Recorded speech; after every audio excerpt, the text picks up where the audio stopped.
दोस्तों, आज का स्टोरी बहुत ही पसंद आएगा। अविरल अंतर्मुखी व्यक्तित्व का स्वामी है।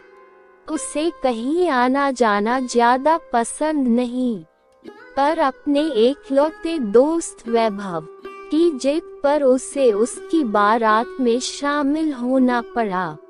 जब अविरल अपने एकलौते दोस्त की शादी में डांस करते करते थक गया तो खाना खाकर चुपचाप मंडप के नीचे बैठ गया ताकि कुछ आराम कर सके।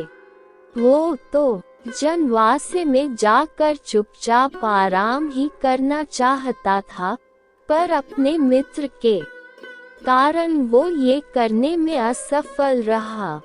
उसको अपने दोस्त वैभव की तरफ से स्पष्ट चेतावनी है कि मेरे साथ ही रहना है हर पल। कुछ देर बाद अविरल के पास वैभव के जीजाजी और छोटा भाई पुलकित भी आकर बैठ गए।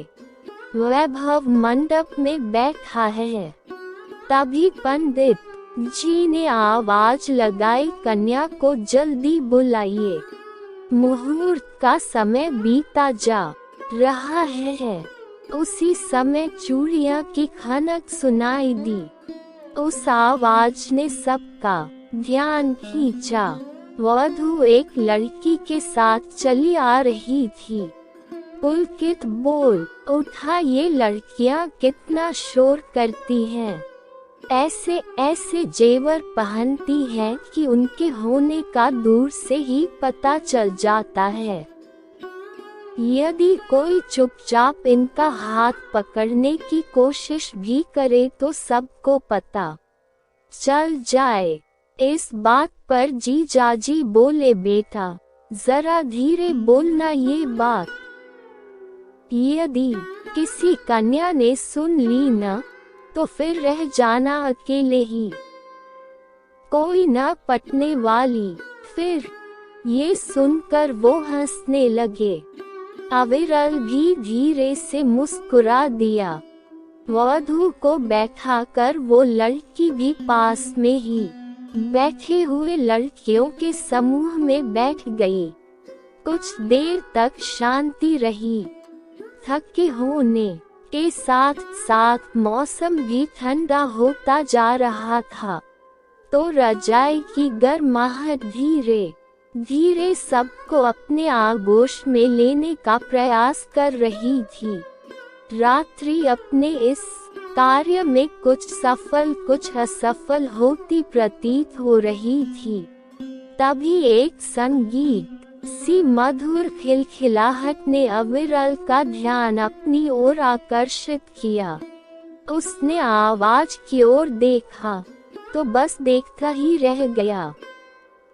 वो उस एक पल में अपना सब कुछ उस मुस्कान पर हार गया।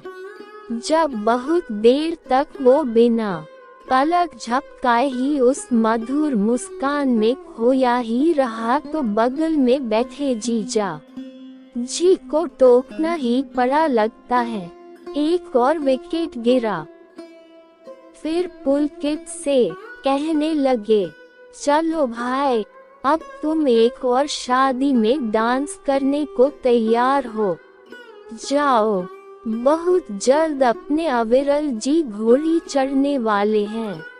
इतना सुन वो दोनों हंसने लगे और अविरल ने शर्म के मारे अपना सिर झुका लिया, पर फिर भी वो कनखियों से उस मुस्कान का रसपान करने का मौका नहीं चूकता।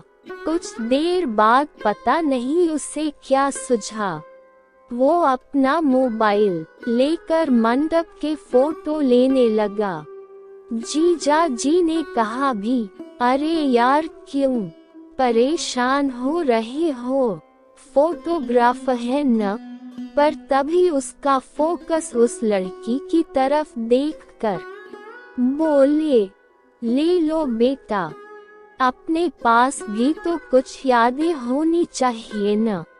अविरल ने मुस्कुराते हुए 2-4 फोटो ले लिए। लड़कियों में शायद छठी इंद्री सबसे ज्यादा सक्रिय होती है। किसी के निहारने को भी वो दूर से ही पहचान लेती है।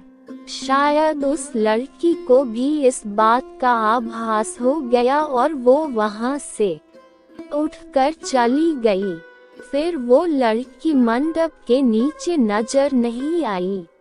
अविरल का दिल बैठ गया। उसने बहुत खोजा पर निराशा ही हाथ लगी। उसने हिम्मत कर शादी वाले घर के भी चक्कर लगा लिए पर वो न दिखी। अब अविरल का मन भी मंडप के नीचे न लगा तो वो भी आराम करने चला गया। सुबह उठकर तैयार होकर वो वैभव के पास बैठ गया। लगभग सभी रस्म निपट गई थी।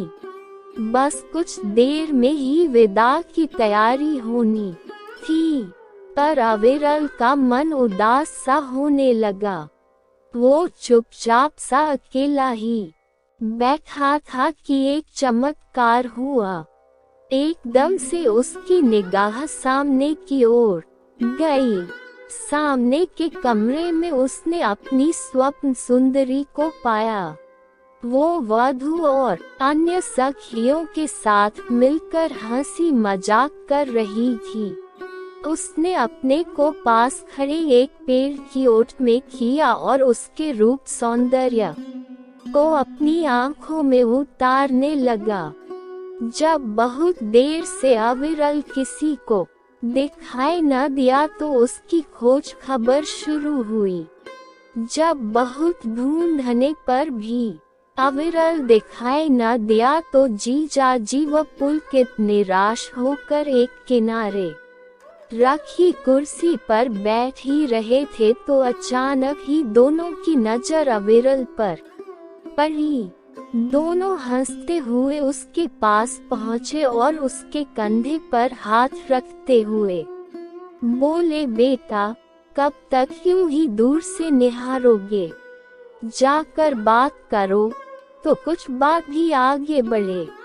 अविरल, जीजा जी आपको तो पता ही है मैंने आज तक किसी लड़की को नजर उठा कर भी नहीं देखा। ये पहली लड़की है जो मन में बस गई है। बस हिम्मत नहीं हो रही बात करने की।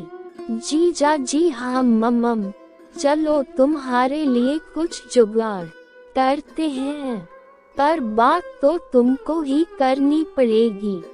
इतना बोलकर जीजाजी चले गए। अविरल उस लड़की को निहारने में मस्त हो गया। कुछ ही देर में अविरल को आवाज देकर बुलाया गया और मर्सिडीज चलाकर पास के मंदिर तक ले जाने को बोला गया। अविरल के कान में उसके जीजा जी ने बोल दिया, जब तक हम लोग मंदिर से होकर आए तुम अपनी महबूबा को अपने दिल का हाल बताकर सारी बात कर लेना। ऐसा मौका फिर न मिलेगा दोबारा। यदि चूक गए तो जीवन भर रोते रह जाओगे। अविरल ने सिर हिलाकर अपनी सहमति दे दी। गाड़ी मंदिर के पास रुकी और वधू के साथ सभी लोग उतर कर दर्शन करने जाने तभी अविरल ने सबसे पीछे चल रही उस लड़की का हाथ पकड़कर रोकते हुए कहा, रुकिए जरा, आपसे कुछ बात करनी है। उस लड़की ने घूरते हुए अविरल से अपना हाथ छुड़ाना चाहा तो अविरल हिम्मत जुटाते हुए बोला, पहली बार किसी का हाथ पकड़ा है। उम्मीद करता हूँ कभी छोड़ने की नौबत नहीं आएगी। वो लड़की बोली, मैं कुछ समझी नहीं। अविरल, मैंने आज तक कभी किसी लड़की की तरफ आँख उठाकर भी नहीं देखा, पर आपकी जादुई मुस्कान में खो गया हूँ। मैं एक सॉफ्टवेयर इंजीनियर हूँ मल्टीनेशनल कंपनी में। आपको हमेशा खुश रखूंगा। अविरल ने उस लड़की को कार की बोनट से टिकाकर उसकी आंखों में देखते हुए कहा, तुझको होठों पर सजाना चाहता हूँ, तुझको आंखों में बसाना चाहता हूँ, जी लूं जी भर कर तेरा साथ, तुझको बाहों में छुपाना चाहता हूँ, हो जाए फिर पूरी आज जीवन की आस, अपने लबों को तेरे लबों से मिलाना चाहता हूँ, एक तुझको मैं सिर्फ अपना बनाना चाहता हूँ, तुम चाहो तो इसे मेरी एक तरफा मोहब्बत कह सकती हो, पर क्या करूँ, दिल पर किसी का जोर नहीं है, तुम मेरा पहली और आखिरी प्यार हो, बोलो तुमको मेरा प्यार मंजूर है। लड़की शर्माते हुए वहां से जाते हुए बोली, ये सारी बातें घर के बड़े लोग तय करते हैं, आप अपने माता पिता को मेरे घर भेजिएगा पापा से बात करने के लिए, और तेजी से मंदिर के अंदर चली गई। तभी जीजाजी बाहर आए और इशारों से पूछा, क्या रहा परिणाम? अविरल मुस्कुराते हुए बोला, मिशन फतेह।